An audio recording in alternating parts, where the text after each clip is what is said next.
Hi, it's Kathy Kress again, and I'm doing my YouTube series on geriatric care management, and we are doing now a whole segment on should a parent, aging parent, move in with you, and the positives and the negatives. And right now we're going to talk about psychosocial issues with that, and I'm talking about how a geriatric care manager can really be a cost-effective way to figure out the positive and negatives for you so that you don't make a terrible mistake for your parent or for yourself and your family and your teenagers and your dog.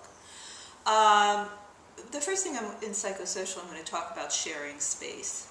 And that's a real important thing to know because we all need privacy. And you as a family need privacy, your family. If you have adult children or teenagers, they need their privacy. And intimate couples need their privacy, and an older person really needs their privacy because everybody needs space. We are not a homogeneous society where we can live with a lot of people near us if you're American. If you're an Asian culture, it's very different. Space. If your mother expects to cook meals, is that okay? These things need to be considered ahead of time, not when anybody moves in. If your husband loves to cook, is that going to be all right? If it's your kitchen, I know how I feel about my kitchen. I know where everything is. Most women do, and men also. What if somebody comes in and starts moving things around? Is that going to be okay with you, or are you going to accommodate both? Because mostly a parent will want to help.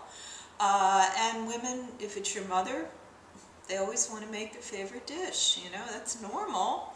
And how's your mother going to feel like being in your kitchen? Boundaries. You've got to be able to set boundaries before anybody, any older person moves in, your parent, step-parent. For instance, can your mother or your father tell your teenager to turn off the TV? Is that okay? You've got to, that's just an example. You've got to figure out where you're the parent, where the grandparent can step in, what's okay.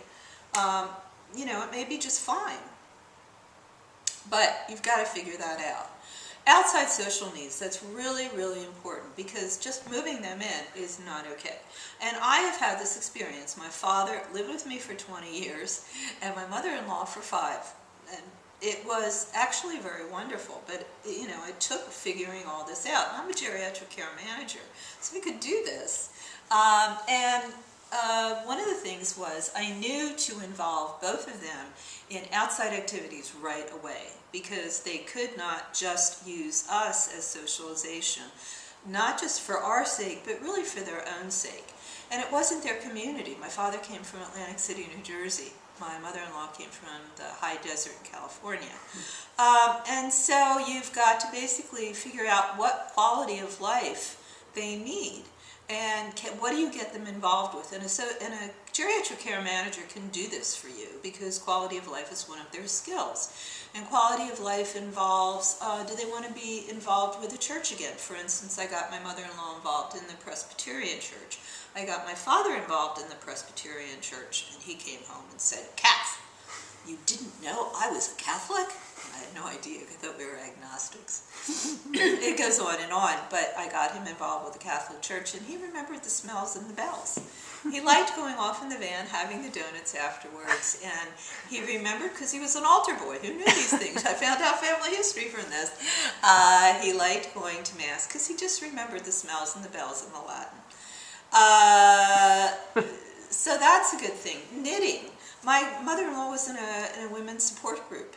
You have to, you don't always, adult children don't have always the ability to look at the social network and the continuum of care. A geriatric care manager does and can figure out, that's why I was able to do it. They were both in an exercise class.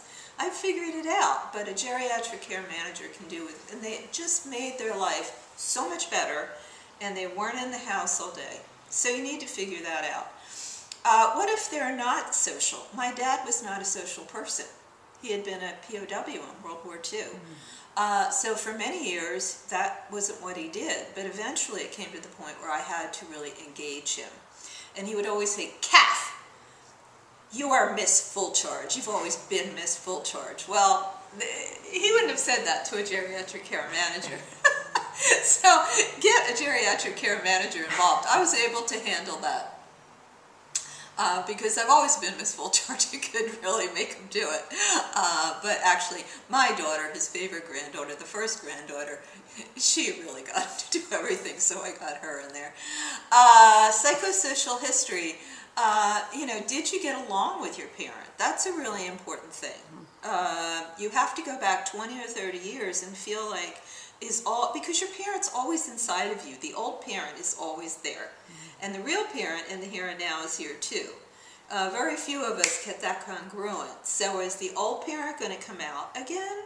And your reaction to that old parent.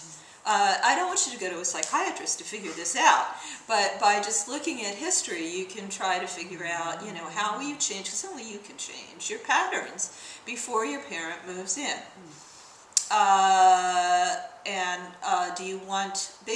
How do you want to change family dynamics? Melding families. I can tell you one of the best things about moving a parent in was not me and my husband. It wasn't my dad. It was for the great-grandchildren. They adored them. They absolutely adored them. And there was a whole family there, finally, for everybody. And it made the holidays and the rituals perfect for the great-grandchildren. And so there's a real asset in melding families, and that's positive. So I will see you next time. Go to my website, kathykress.com. You can see pictures of my dad there, actually, and my mother-in-law. I will see you next time at 3.